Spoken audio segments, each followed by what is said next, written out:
Life relevance in education. First anecdote that I'd like to explain a little bit, and these are personal ones, okay? So these are true experiences that I went through as a teacher, and I still teach. I'm working as a consultant with the ELA and Hidalgo team, but I still teach at this time because I want to keep sharp and apply everything, and so I don't want to be just someone who's been out of the class for 10 years talking to fellow teachers. I am a fellow teacher. I'm currently a teacher. I have been an administrator as well, so I can relate to most school officials and what they're going through. So I was in a very at-risk class. If you're not familiar with that term, at-risk usually means that students are at risk of dropping out or failing.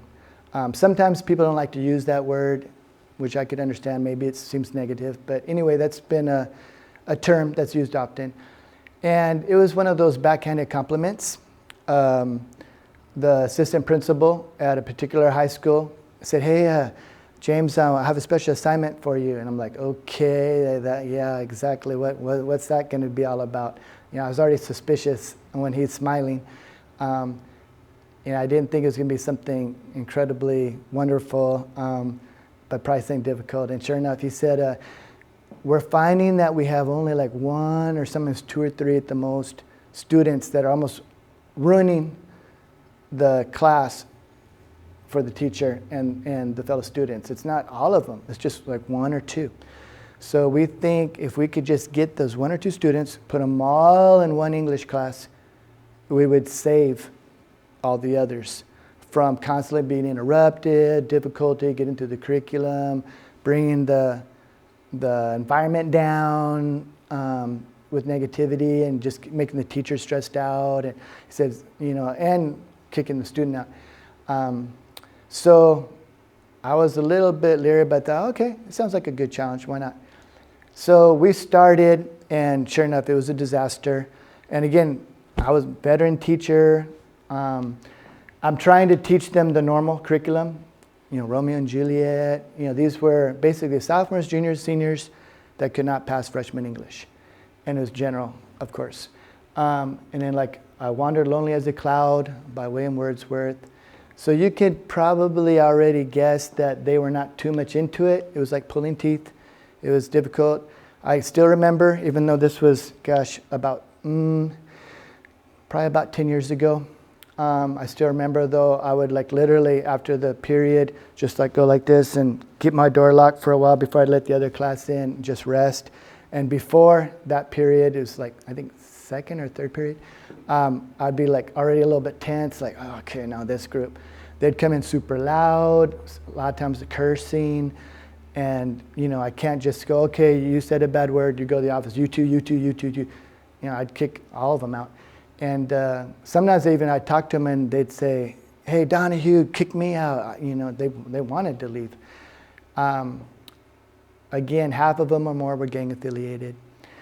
And so I told, after maybe a month of just feeling like a failure and I'm not getting anywhere, and even the curriculum coordinator told me, "Oh, maybe you're burned out. We knew this could happen, so we might try to rotate teachers, like give you 1 month each with this group."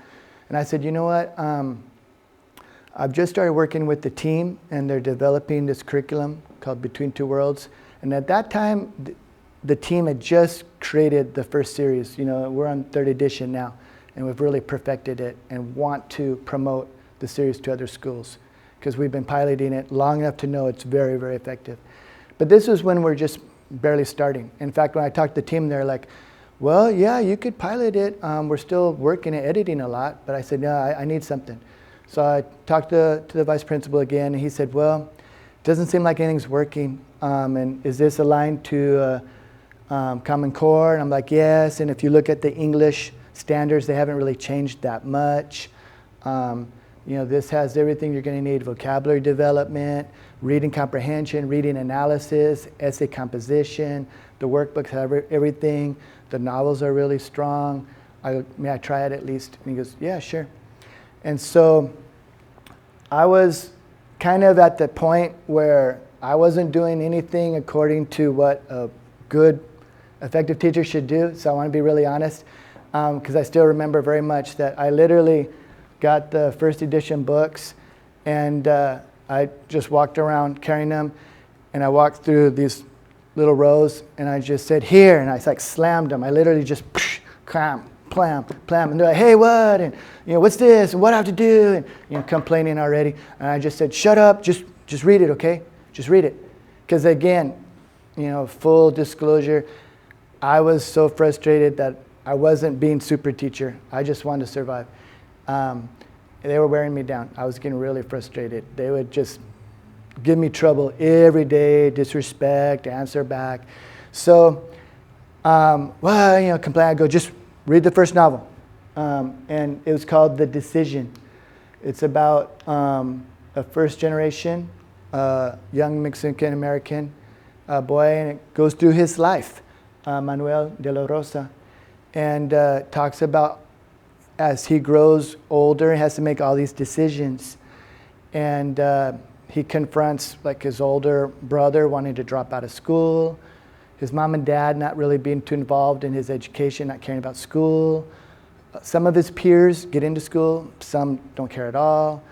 His other older brother gets involved in a gang and wants him to get involved. And I don't want to tell too much of the story because I want you to read it. But to my shock, after like a few minutes, I heard something I had not heard before in a long time. And you might guess what that was. It was silence. I was just like, wait, what? Like, I think I could hear like bzzz of the clock. I go, oh my gosh, what's that? And then I just like, they were reading. They'd never done that before. Never. Not even for like a couple minutes. And I was just shocked. I go, wow, they're actually reading. And then I see them turning pages. Because all these novels are designed to keep the students' interest. So they average from about 30 to maybe 60, 70 pages. So we call them mini chapters. So you're going to get the plot, structure really fast. A lot of times, like even for me as a teacher, sometimes I have a book that I know is really good, but you have to get through 50 pages before it even gets interesting. The students are like, oh man, getting through the introduction and the settings and the cast of characters. With these books, no. It's like a good movie. Just a couple minutes in, you're hooked. And so after like 20 minutes, I thought, man, this is strange. They're just so quiet. They're reading. And so I remember I thought, well, probably I should teach. So, okay, let me get the workbook. So I got up and, okay, let's go and look at it. And they go, hey! And they got real mad again. I'm like, what? You guys, we need to start the first. They go, Donnie, they wouldn't even call me Mr. Donnie, it was just Donahue. And they're like, Donnie, what are you doing? I'm like, well, we're going to do it first. And they go, hey, we're in the middle of reading. You're messing up the story. And I'm like, so you guys just want to read? And they're like, yeah, let us finish. And I'm like, oh, okay. So the bell rang, and half of them just stayed there in their seats, and they just kept reading. I'm like, guys, you need to go to your next class. And they're like, all right, fine. Hey, well, can I take the book with me? I'm like, no, because I know I'd probably never get it back. And so they're like, oh, man, this was cool. Oh, man, okay, so tomorrow, we're going to read this again tomorrow, right? I'm like, yeah, tranquilo, yeah, we'll read it. So they were almost like, we're not going to do a different lesson or go back to William Wordsworth. So next day, read, and then they were far enough to the story. I'm like, we really need to start the lesson, but I promise you, we'll keep reading. Like, yeah, okay. And that was the beginning where I thought, wow, this really works with an incredibly difficult class. And I can say, as that class wore on, and I started, going to more novels in the anthology, and there are some that are too advanced. We have, again, a wide variety. There are two that are really more for honors or college level, but the others are really wonderful for high school, and there might be a couple a little bit mature for middle school, but probably middle school or high school could do 8 of the 10. Like I say, the other two would be more for seniors in high school, juniors at least, or college age. So I saw their characters change too. And one student, he was just like this. I could say he was moved. And he was like, wow. He said, what, Donahue?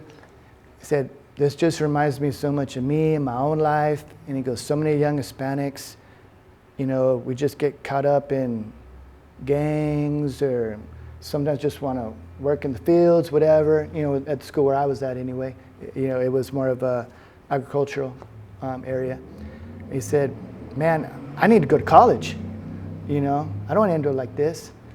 And so it was really wonderful. And I can tell you, I also work at the college level, and I did see that same young man. So it wasn't just talk. I actually bumped into him. I go, hey, how you doing? And he was taking classes at the community college. So that was pretty cool.